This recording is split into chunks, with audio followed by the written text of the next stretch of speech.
Kagandahan dito ma'am, naka 256 gig na po ma'am yung memory niya. Yan. 20 gig of RAM. Naka-Qualcomm Snapdragon 6 Gen 1 na po yung processor. Pagdating naman po sa battery niya, 5,800 na po yung battery niya. Tapos pagdating naman po sa camera, yan. Naka 108 megapixel na po siya. Ganyan din po sa back. Tapos may multi-video din po siya. Front and back po, nagana po ng sabay, video chopping. Pwede mo din po siya palit-palitan ma'am sir ng design. Tapos kagandahan pa dyan ma'am, meron din po siya tatawag ng scan document. Hindi nyo na harapan mag-edit-edit para pong iPhone. Tapos pagdating pa sa tibay niya,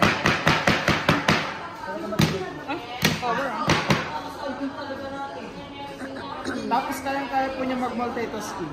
Tatlong applications po, bubuksan ko ng sabay-sabay na hindi siya naglalagay tsaka hindi po siya nag-aaway.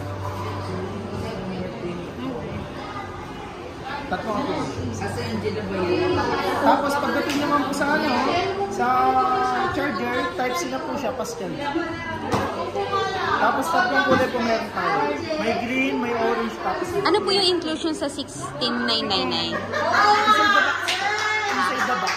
Ano, walang headset na free? Ngayon po talaga wala. At saka ito ma'am, Type-C na po. Okay. Bali charger lang, wala nang ibang laman. Complete packaging na po kasi siya. May case din po siya kasama, charger. Pero yung headset wala? Wala. Okay. Bayad na si Angela kayo.